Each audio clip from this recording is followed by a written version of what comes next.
आराम से अपने कुणाल को हार्ट अटैक आ गया यार। पॉलिसी बाजार पर 0 GST के साथ अब 1 करोड़ का टर्म लाइफ इंश्योरेंस सिर्फ 400 रुपए महीने से शुरू।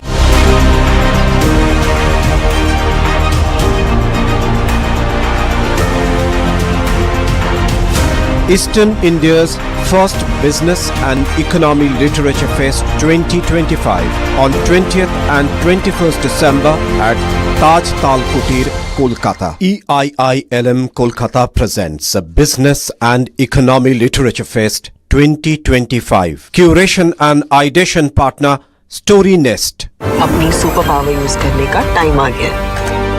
आप टेंशन मत लीजिए, IIFL फाइनेंस से झटपट गोल्ड लोन लीजिए और बिजनेस आगे बढ़ाइए। लाइफ जब भी आगे बढ़ने का मौका दे, अपनी सुपर पावर, अपना गोल्ड यूज करिए और IIFL फाइनेंस से गोल्ड लोन लीजिए। IIFL फाइनेंस करता है सीधी बात। आराम से हाँ। सामान देना भैया।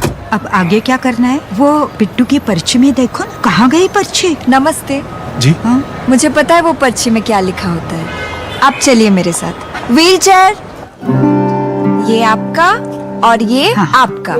पर्ची में शॉपिंग की बात तो जरूर लिखी होती है। थोड़ी पेट पूजा की बात कोई पर्ची में ना लिखे, ऐसा हो सकता है? Tiffin thank you. अरे पर्ची मिल गई। पर्ची में तो ये सब लिखा ही नहीं था। हम है ना आपकी पर्ची। सिर्फ वर्ल्ड क्लास एयरपोर्ट्स नहीं चलाते हैं, आपके सफर में हम सफर बन जाते हैं। अदानी हम करके दिखाते हैं।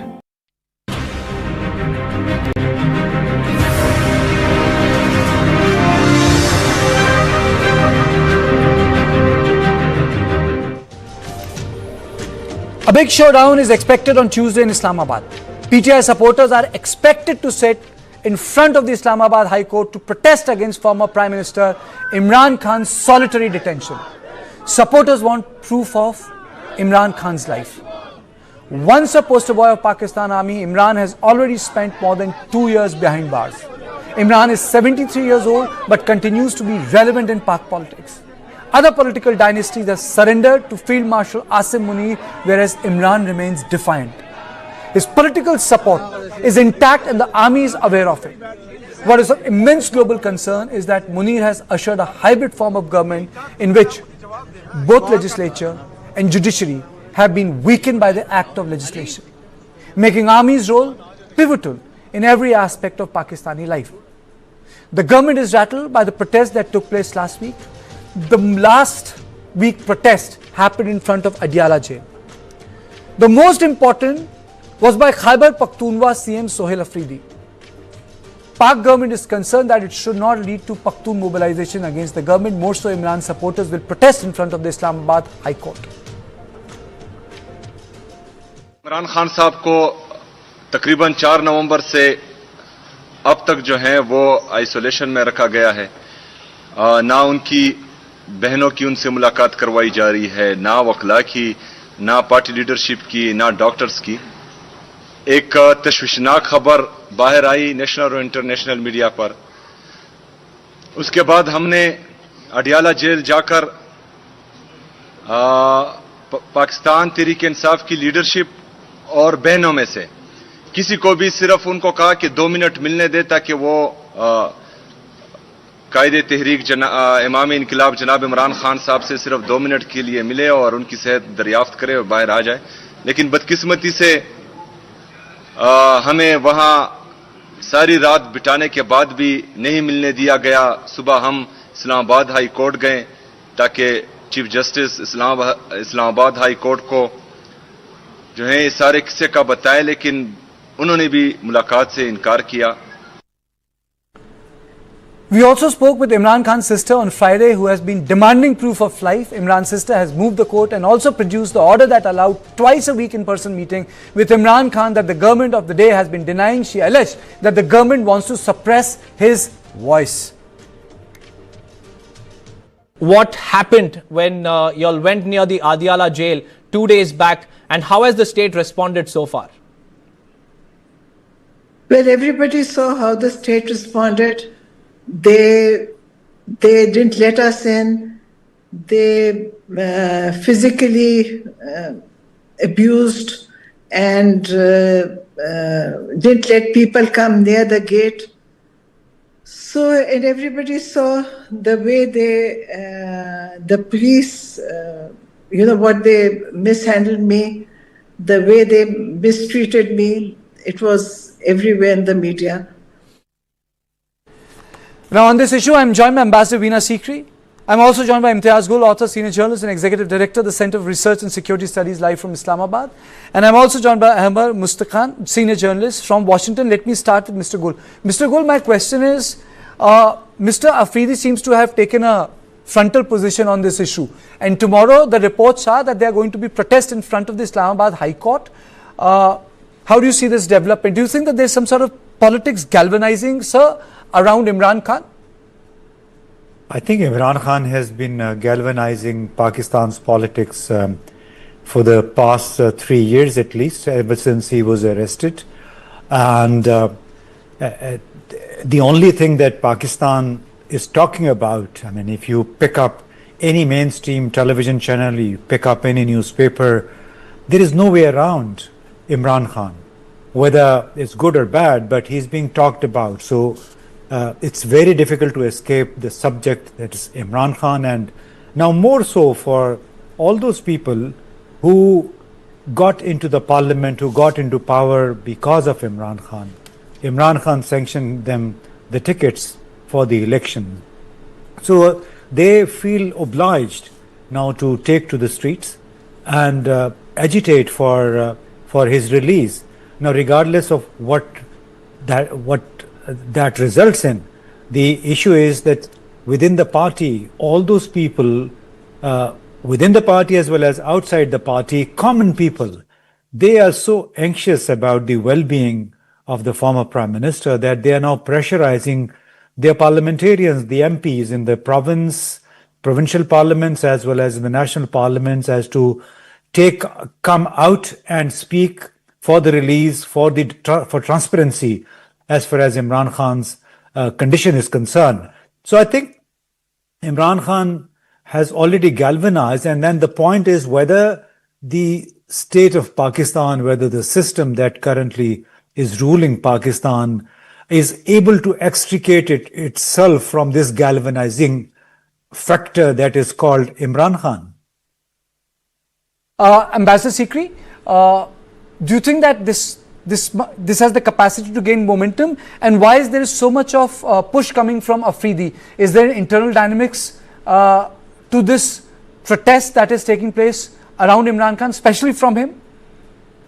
Well, Khyber Pakhtunkhwa is the only state where you do have the PTI in power, so that's Imran Khan's party government, and I think the chief minister of that state taking such an active role is very important and natural. But it has certainly, as was just explained, it has certainly galvanized the people of Pakistan, not only just the people of the political party, of Imran Khan's political party, but of the people of Pakistan. And I think that to a large extent you also have the fact that Pakistan has now got a military dictatorship once again. I would not even call it a hybrid government. It is in fact a full-blown military dictatorship after the 27th Amendment, and even the UN has expressed its concern about the powers that the military has taken for itself. And we do know that in earlier times the UN has said that if Pakistan moves towards anything other than a democratic rule and it moves towards military rule, they will ban Pakistan's officers and soldiers from taking part in UN peacekeeping operations. So I certainly hope the UN brings that into play because they have already expressed concern about the 27th I have made 5 questions. This question, these are the questions for all my panelists. I'll start with you quickly, and then I'll go to Ahmad, and then I'll go to Mr. Gul. Do you think that Imran Khan can get amnesty the way Musharraf got it, the way other generals they have the leeway? Do you think he can get amnesty? Can he get out of the prison? Ambassador Sikri? Well, I think that there has to be a whole international movement for that. It is a possibility, but I think at the moment the biggest concern is what is happening within Pakistan. And if this movement tomorrow morning onwards gathers momentum, then certainly the pressure will be there to give him amnesty. Okay. But first they have to find out whether he's alive. I mean, that's the biggest concern from his party members and from all the people, from his family, his sister's folks who are moving. Yeah. Okay. Mr. Mustaqan, do you think that will he ever get out of the jail? Or he might end up like previous Prime Minister? Thank you so much. Namaskar. Namaskar. You see, as you know, I come from Balochistan. And there the bleeding wounds of Balochistan has gone unattended for the last 2 decades, including the time when Mr. Khan was there in power. But I will draw your attention to a statement, and we are really appreciative of Mr. Khan, because when Herbiar Mari and his colleague Faiz Baloch were being tried at a London court, this is, you see, was reported. Giving evidence at a London terror trial, the sportsman turned politician said, had he been in the same position as the 2 men, Herbiar Mari and Faiz Baloch, in the dock, he would have been prepared to take up arms. So this is what he had said, and for which we are grateful to him. And you might be aware, just yesterday, a very well-educated woman, Zarina Baloch, blew herself up to liberate her land from the occupation of the Pakistani military forces.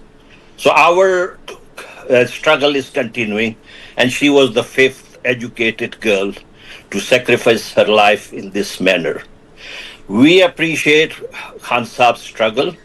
We would like to talk to him. We would like to talk to him for peace.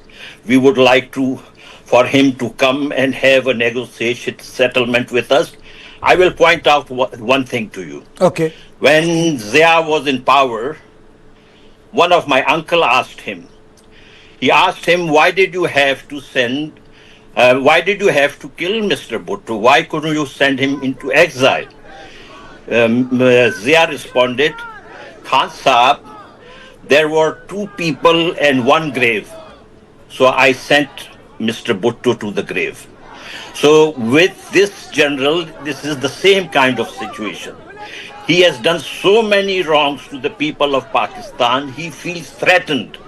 The most interesting thing right now is there is infighting going on at the very higher level of the Pakistani military leadership.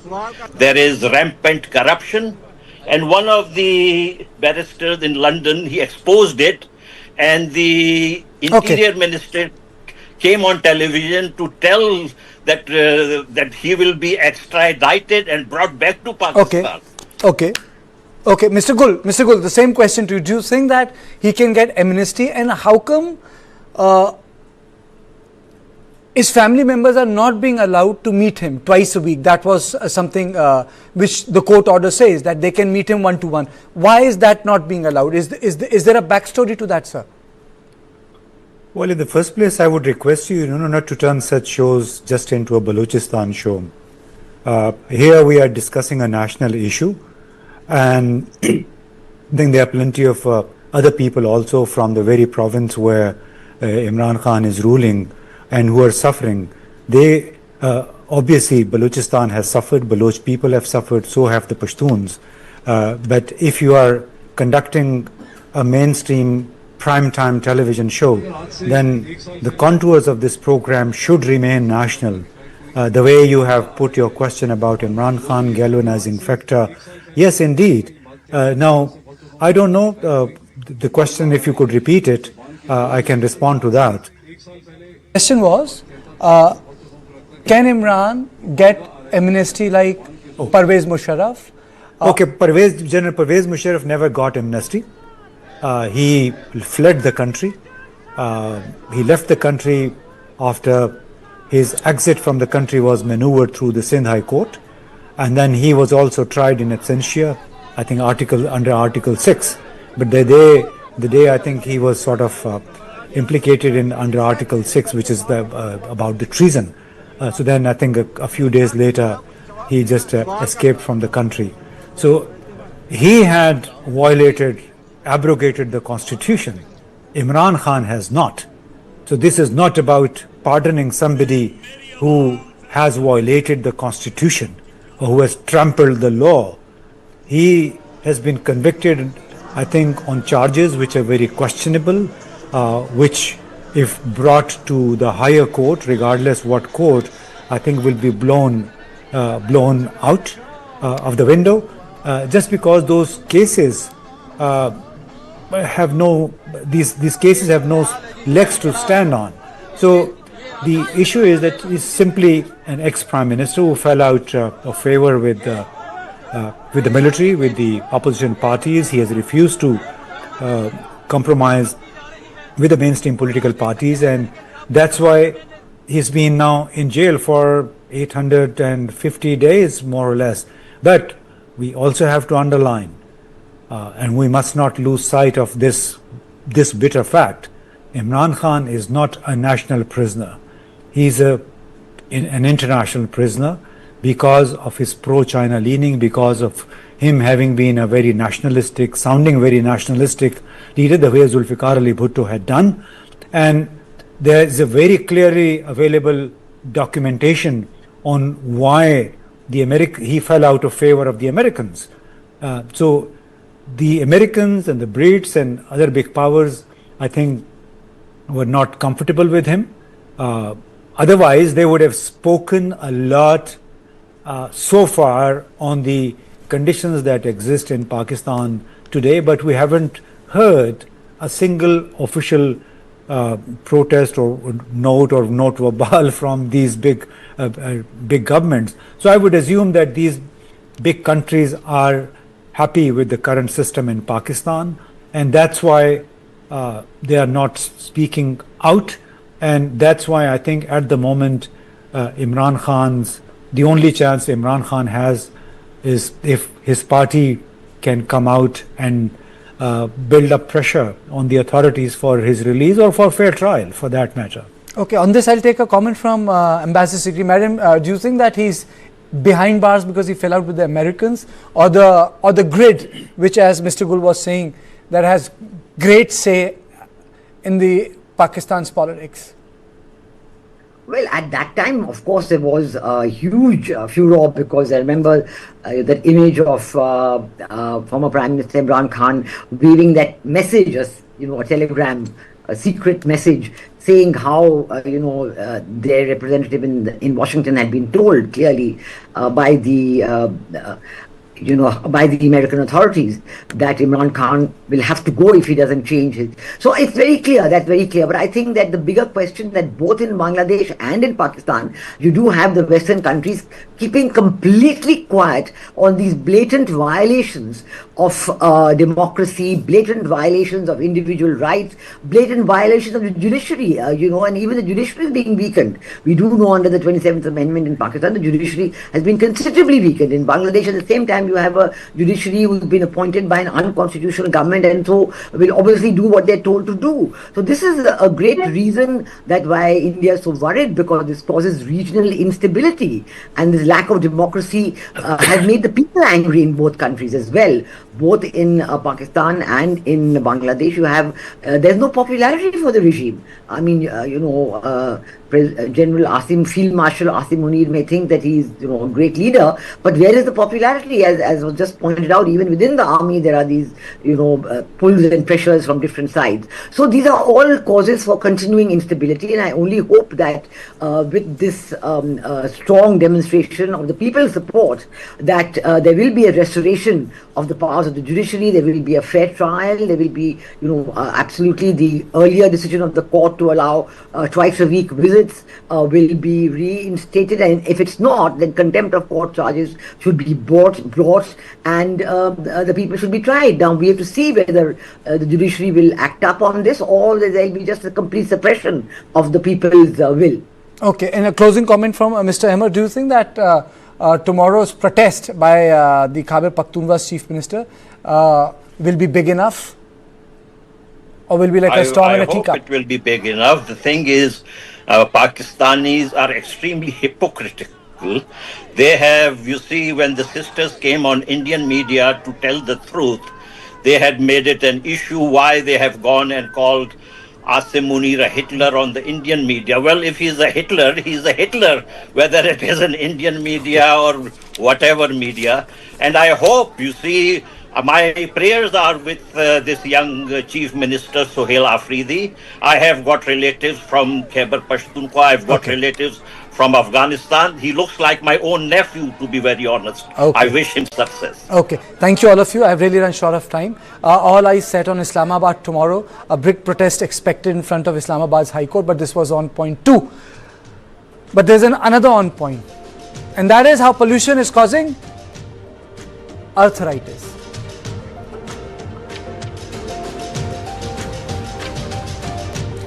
Delhi's air pollution is attacking your joints even before symptoms show up. A doctor at the rheumatology department at All India Institute of Medical Sciences has thrown new light at the role pollutants play in triggering autoimmune diseases such as rheumatoid arthritis. As AQI reaches hazardous level, rheumatology OPDs across the city see an uptick in patients reporting complications. It can be blamed upon toxic particles interacting with cell linings through the airways. When polluted particles reach the airway lining, they alter the cellular proteins. These transformed proteins are then no longer recognized by the body's immune system. This is what doctors call a breach of tolerance. The immune system launches an attack, triggering an oxidative stress and systematic inflammation. The immune system mistakenly attacks the body's joints, causing inflammation, pain, swelling and stiffness.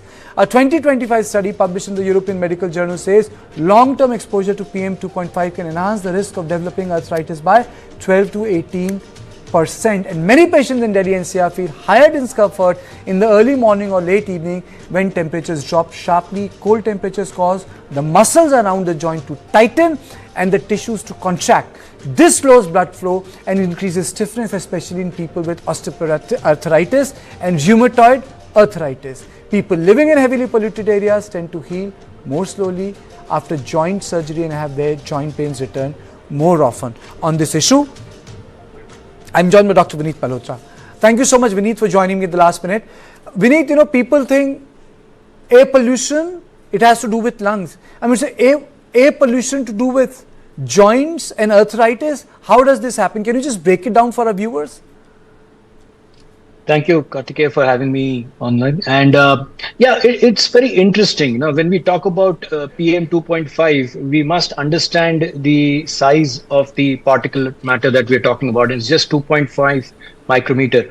And when we're looking at that size, that's extremely, extremely small, much less smaller than even human hair.